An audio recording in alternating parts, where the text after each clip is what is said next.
Ladies and gentlemen, boys and girls, babies in their diapers, welcome to the Tiberius Show with your host, Tiberius Boy.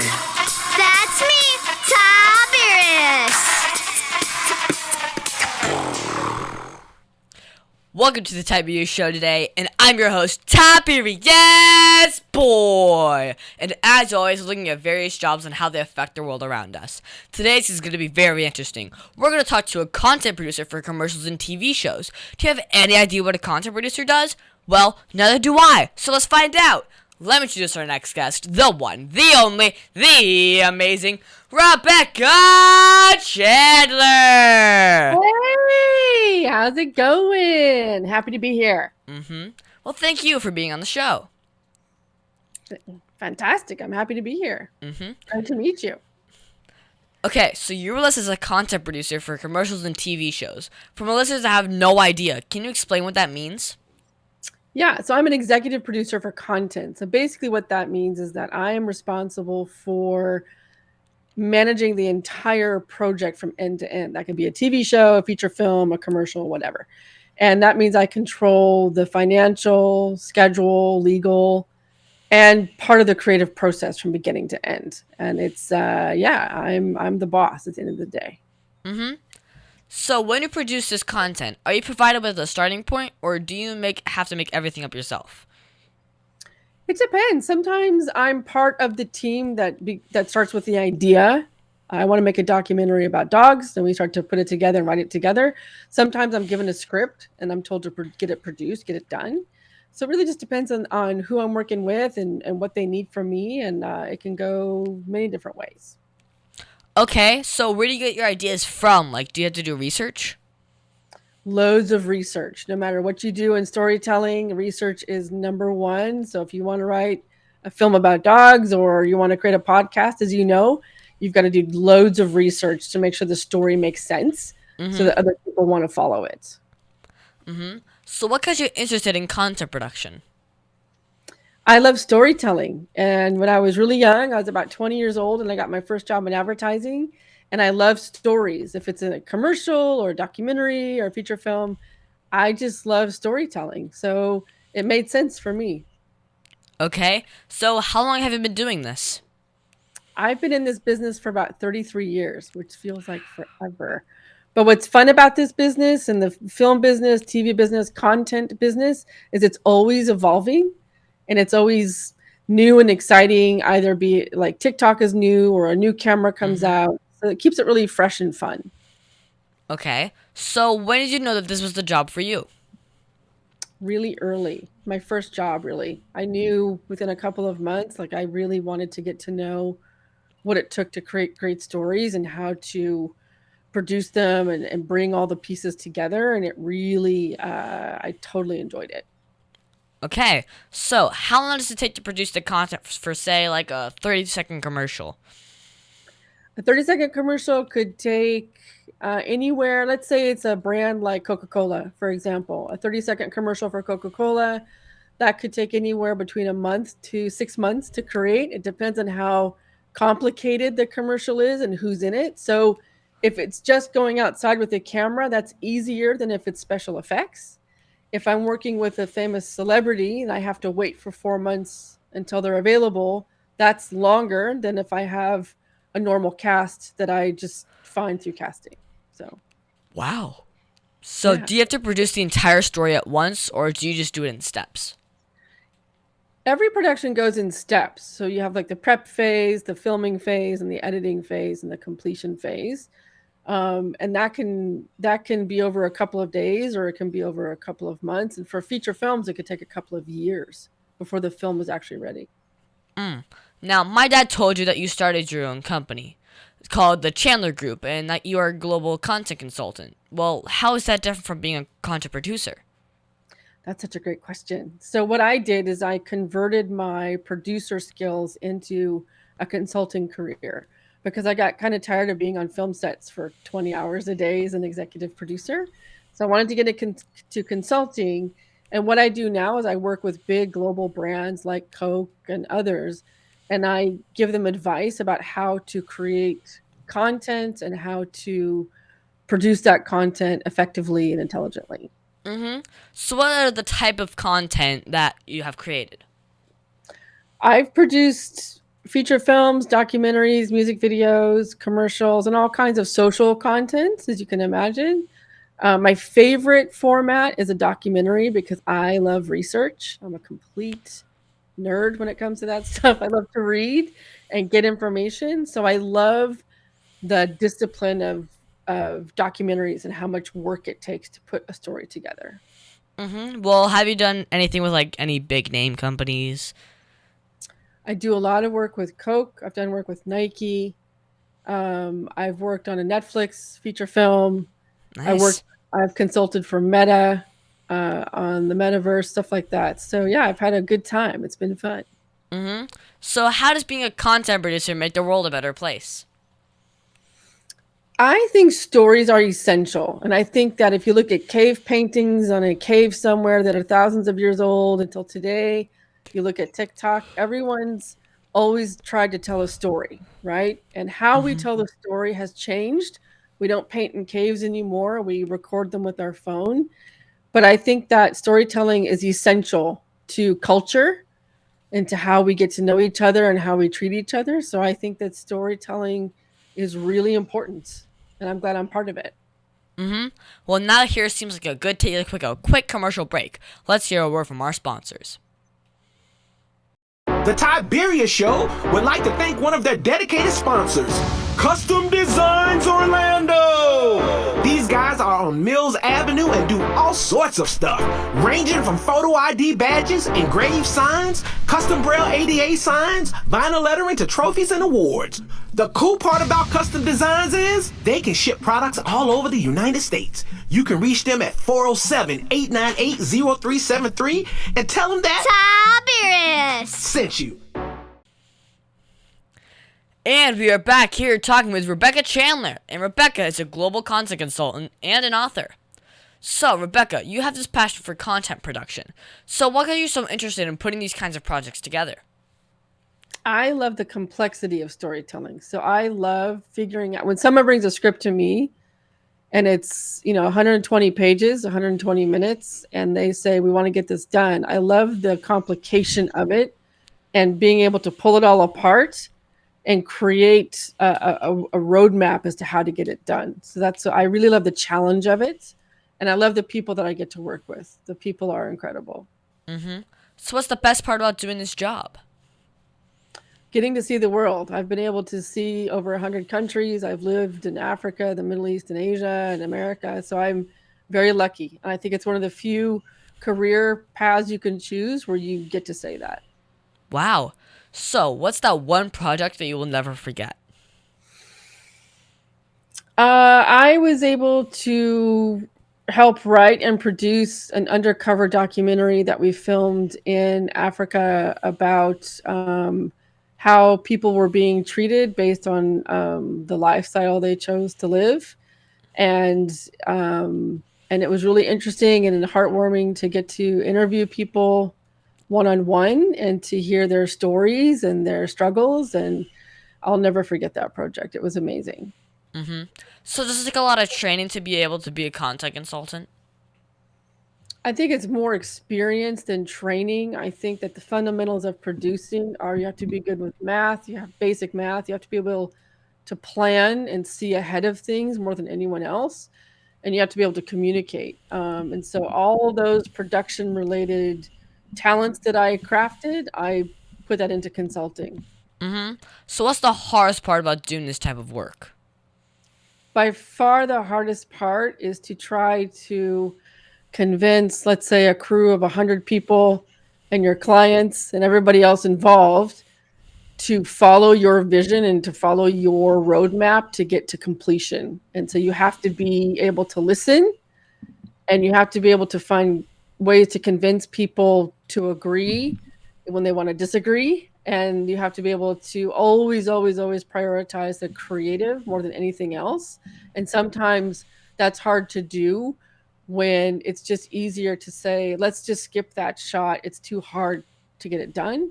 And you have to always remind yourself it's about the storytelling and keep the storytelling first. So what's the most misunderstood part about this business? I think that by and large, my friends and my family kind of think that I have this really exotic kind of career where I've been all over the world and it's amazing. And I just happened to be in Nigeria and Egypt a few weeks ago filming. And I spent every day on set for 18 to 24 hours. So yes, the career is interesting and yes, it's fulfilling and it's fun. But film, any kind of content creation and film production it can be really hard work and long days. So, if I was shooting 7 days in a row in Nigeria and then 7 days in a row in Cairo, every day was a 20-hour day. So I'll work 140 hours where most people work 160 hours in a month. I've done it in a week. So it's yeah, so the hours can be brutal in film and the demands on your time can be really brutal. So what's the craziest thing that's happened while you were doing your passion? I mean, I was in an airplane, a really old airplane once, flying into the Golden Triangle in Asia, and the airplane was so old it had some holes in the fuselage and it had no seats. So the pilot put these plastic garden chairs in the plane and he tied them down to the fuselage with rope, and those were our seats. And we had to take off of this dirt runway out of the middle of the jungle.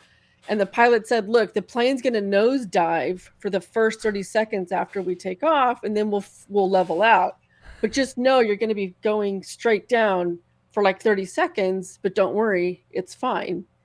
And it was fine. But that was probably the most complicated shoot I think I've ever had. Wow. Yeah, it was fun. Okay, so what's the story of that one client that you will never forget?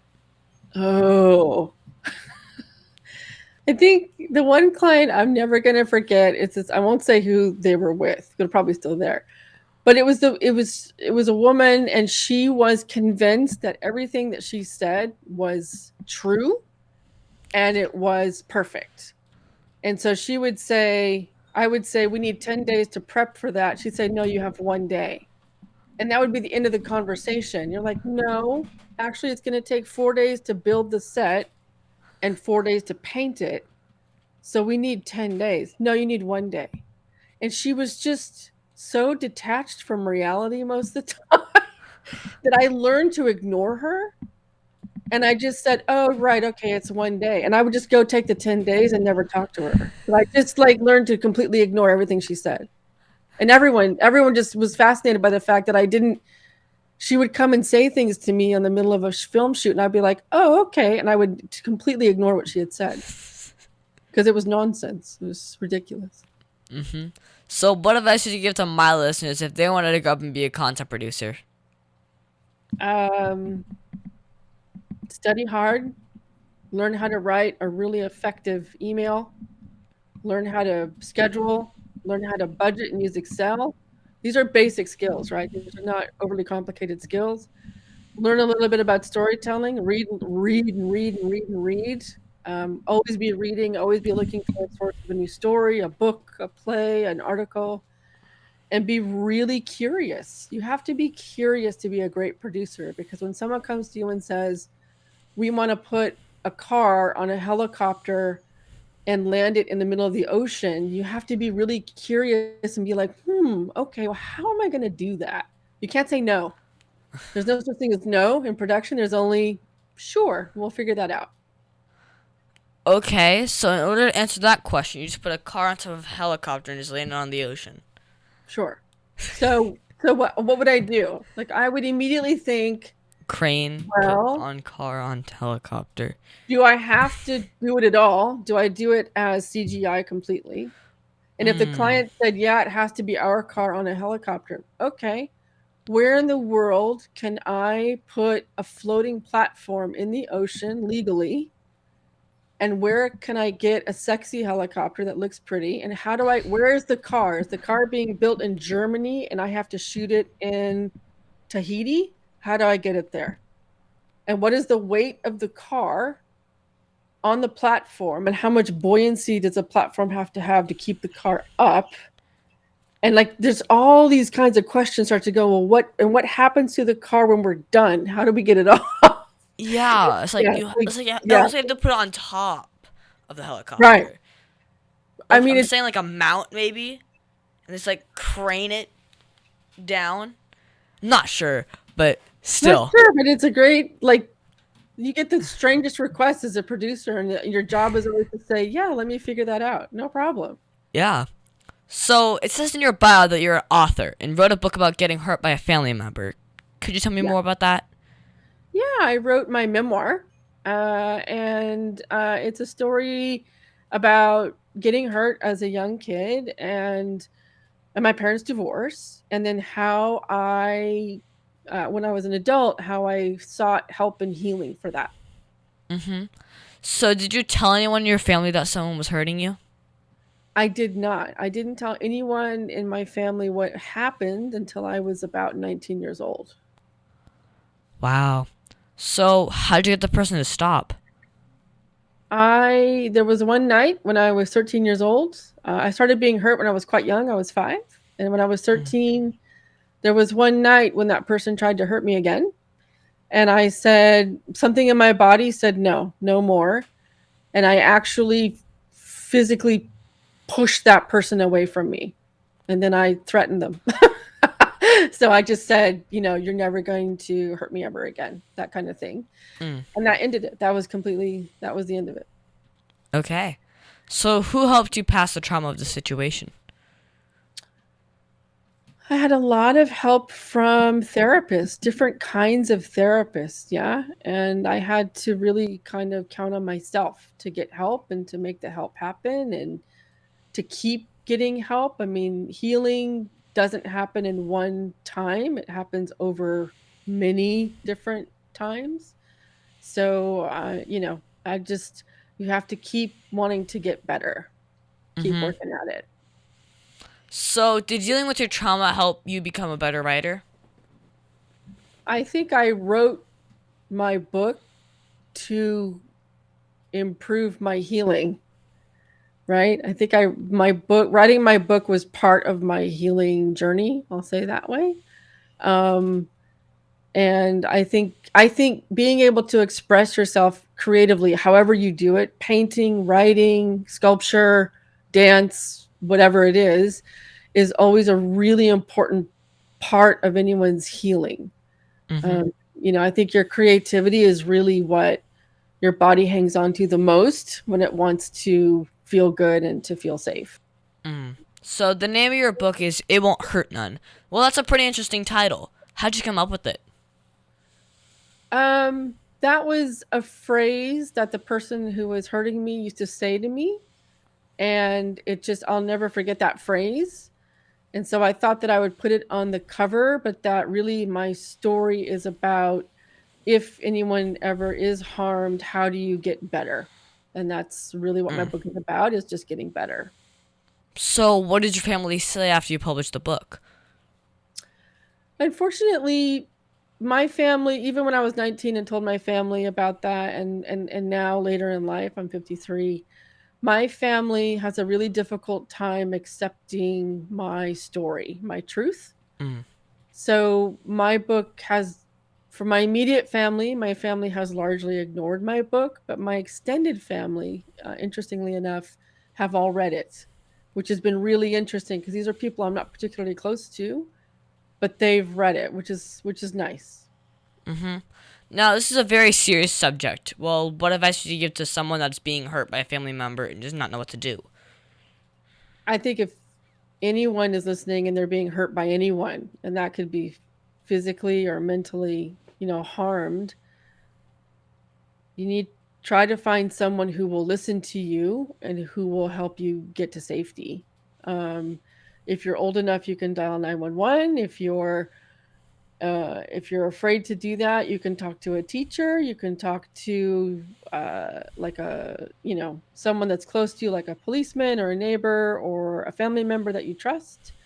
I think the important thing is to try to find a way to tell someone as soon as you can. It's really hard. I can tell you, it's really, really hard especially when someone who might be hurting you tells you that you're going to be in trouble if you say anything, then it Yeah. becomes really difficult. So you You just have to try and hopefully find someone who will listen. So who can you say was the person that helped drive your passion the most? I've had a couple of extraordinary people in my career. I've had a woman called Linda Bardfield, and she's been my mentor for years, and she's a wonderfully creative person. And I also think about my late grandma Chandler, my granny Chandler, who was loved stories, loved to tell stories, read stories, and she was always convinced I was going to be a writer. She would say it all the time. So I think those two women, more than anyone else, has supported me. Well, what's the best advice that you've ever received, and who gave you that advice? The best advice I ever received was from Bob Hope, who you probably don't even know who that is. He was an actor a long time ago. He was really famous. He had a talk show. He's super famous. And I was at a function in high school. I won an award, and I went to go receive this award down in LA, which was a big deal because I grew up in a small town. And Bob, all these famous people were standing in line, like Buzz Aldrin, a guy who walked on the moon, was there. All these famous people were there. Famous to me, not to you. And I went up to Bob Hope's wife, and I grabbed her hand to shake it, and I had a really weak, kind of wimpy handshake at the time. And she grabbed my hand. She said, "Oh, no, no, no, that won't do." And she pulled me out of the line, and she walked me around the corner, and she's like, "In this world, women have to know how to shake a hand properly." So she said, "Give me your hand." And she squeezed my hand really firmly, and she's like, "That's how you shake a hand. That's how you get people to remember you." And I've never forgotten her. That's good. So, what's the very first job that you've ever had? Oh, I'm pretty sure it was probably chores at home. We used to get paid $1 a month, I think, for our chores. And then after that, I'm sure it was babysitting for like $2 an hour, I'm sure. And then after that, I had a series of jobs. I was in high school. I was a hotel maid. I helped run an office, all different kinds of jobs. Well, was there anything you learned from those jobs that helped you be a better content producer? Yeah, I think just the ability to show up on time, be honest, do a good job, and your boss knew that my bosses knew they could rely on me and I was going to do a good job. And I think that that's really the fundamentals of any job, is showing up on time and communicating and doing your job to the best of your ability. That's really all it takes to be great at your job. So, what message do you want to tell children all over the world about doing the work that you do? That there are so many opportunities to be a great storyteller. You can be a producer, a writer, an art director who designs, what films look like. There are you can decide what people wear. I just think it's such an incredible environment to work in, this creative environment of TV and content and film. And that if you want to work with people who are fun and everyone wants to do their best and have a good time, that consider film and TV and content. It's a lot of fun. Well, on that note, let's take a quick break to learn from our sponsors. And we are back with content consultant Rebecca Chandler. Rebecca, is there a difference between being a producer and a consultant? There is. I mean, a producer handles a project from the very early beginnings to the very end, and they're ultimately responsible for the delivery of the content, right? Whereas a consultant, which is what I totally enjoy, I fly in, I give some opinions, I make notes and do some things like that, and then I'm done. It's not my burden to carry the project from beginning to end, which I totally enjoy. Got it. So, do you ever get to meet or work with famous people? I work with famous people a lot. And what always strikes me about famous people is that they genuinely are very humble, kind, friendly people. Once in a while, you get a brat, but for the most part, everyone's a professional and they're creative people and they want to be surrounded by people who love what they do. And I think they're really fun people. Well, do you ever become a fangirl, or are they just like regular people? Do I ever become a fan Girl. girl? What does that mean? It's like you're obsessing over them. Like, Oh, you know what? yeah. I used to have to film Manchester United football players, right? Soccer players. Mm-hmm. And there were a couple of them. I was completely obsessed with them because they were such good football players and they were just at the peak of their game. And I just so enjoyed being able to film them that yeah, I got a little taken away with them for sure. So, if you could go back 10 years and tell yourself something, what would it be? Ooh. I was living in Kenya. I was have more fun. Have more work-life balance, take more time off, and have a lot more fun. Mm-hmm. So, what's the biggest mistake you ever made, and how did it change you as a person? The biggest mistake ever? And there's a list. The biggest mistake I ever made was not taking care of myself more, working too much, working these crazy, crazy hours for decades, and not having nearly as much fun as I should have been having. So I would encourage everyone, by all means, work hard, but make sure you have plenty of fun in there as well. Mm-hmm. So, when you're not working, what do you do for fun? Well, now I'm all about fun. So when I finished my shoot in Egypt a few weeks ago, I went and traveled in Europe for a couple of weeks and saw my friends. I love travel. I love gardening, which sounds kind of boring, but I think when you get to a certain age, it's actually fun.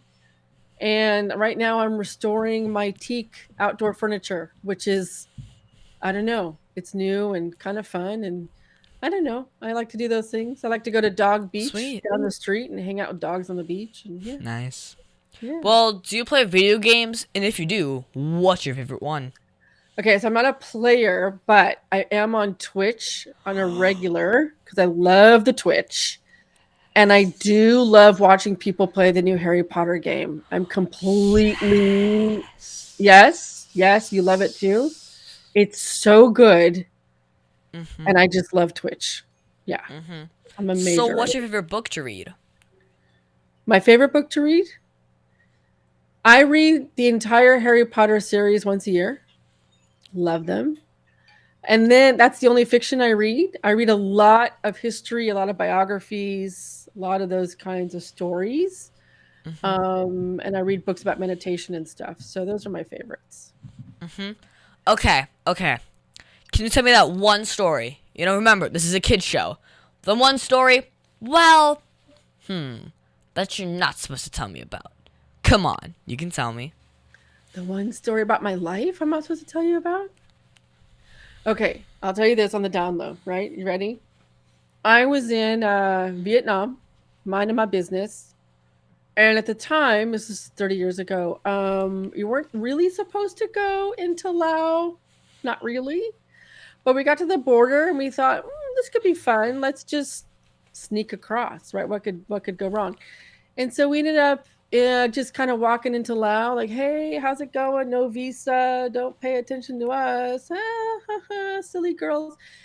And we did end up getting arrested technically, but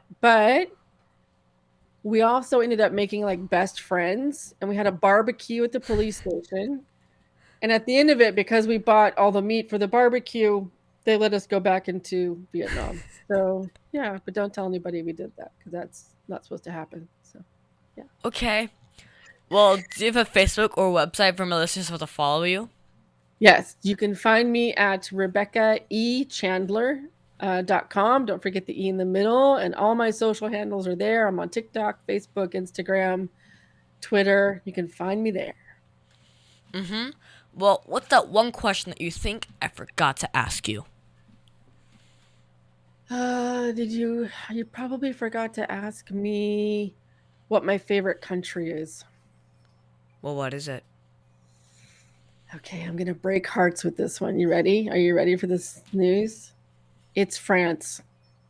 I'm completely and totally and utterly in love with France. I was just there. I want to go back there. I want to live in Paris. I'm feeling my inner French coming on. I'm going to start studying French. It's happening. Mm-hmm. Well, thank you so much, Rebecca, for being my special guest. Can you stick around for Math Corners? I'd love it. Over 40 years, Lighthouse Central Florida has provided education, independent life skills, and job training to thousands of Central Floridians who live with blindness or any degree of vision loss. Whether it's picking out clothes in the morning or just moving around your community and serving Orange, Seminole, and Osceola counties. Contact Lighthouse Central Florida at 407-898-2483 or visit them online at lighthousecfl.org.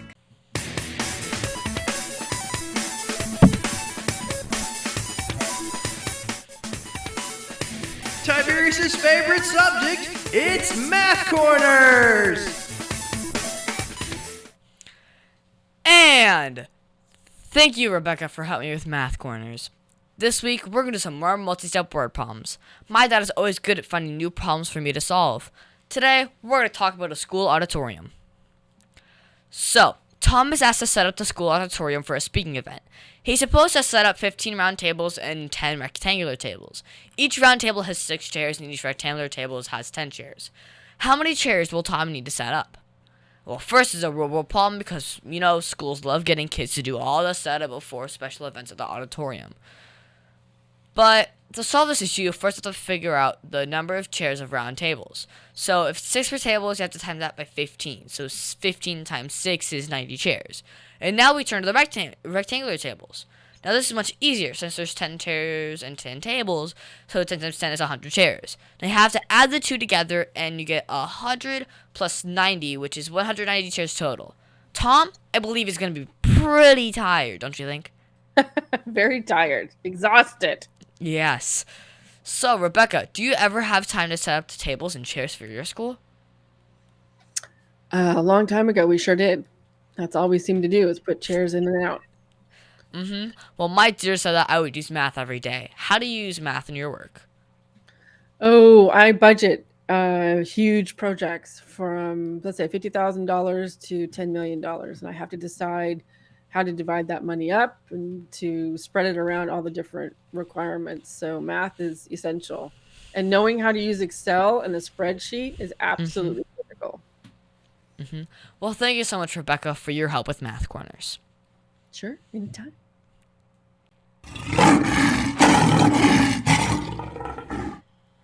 And now it's time for the Heart of a Lion. As you know, we talk about the qualities of living by the Heart of a Lion, which stands for leadership, integrity, obedience, and nobility.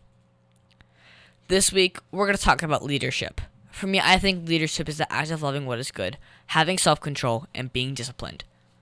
The qualities of leadership are providing guidance and direction, organization, and being a positive influence on others. But this week, I saw the setup production and noticed the director sitting in his chair. He was telling everyone what to do from that spot, and everyone just knew what to do, where to go, and based off of just a few words. He used some of the words that I use on my show, stand by one and quiet on the set. So this was providing guidance and direction and helped ensure everything ran smoothly. So, Rebecca, did you see or use leadership at all this week? I did use leadership this week. I sure did. Well, how? For me, the key to leadership is empowering people to be their best selves, and hopefully they're better than me, right? So they outshine me. So this week, there was someone who was being difficult to work with, I'll say, just kind of complicated. And I just pulled that person aside and I asked them what was fundamentally making them feel uncomfortable about a particular conversation, and just reassuring them that the conversation was positive and it was coming from a positive place, and that the person I was speaking to had the power to step into it and to be her best self. And I think that's really what leadership is just helping people to be their best selves. Well, of all the Heart of a Lion virtues, which is the one that you see the most? Tell me the virtues again. I had to think about this. Leadership, integrity, obedience, nobility. Integrity. You Why? only have your integrity. Because it comes down to whether or not people feel like they can trust you.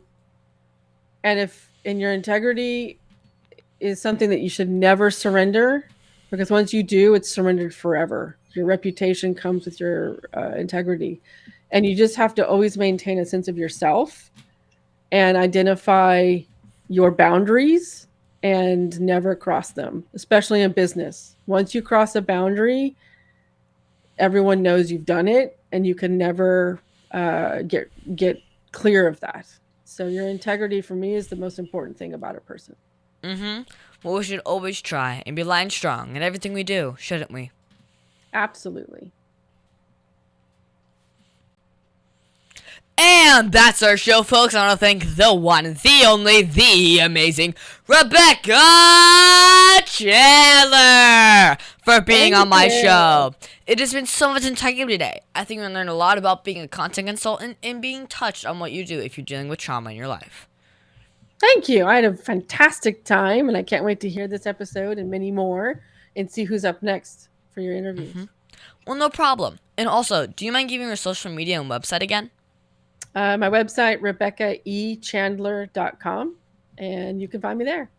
Sweet. So, also, you can find me on Facebook and Instagram at The Tiberius Show, and I would like to thank WWPR 1490 AM, KINT 98, Soul Radio 24/7, EasyWay TV, and all the other stations that air my show. And please visit The Tiberius Show on YouTube and hit that subscribe button. Rebecca, have you subscribed yet? I have subscribed. Good. Oh, and be sure to leave a comment on your favorite video, and I will be sure to answer it myself. Also, be sure to join us next week on The Tiberius Show with your host, Tiberius Boy.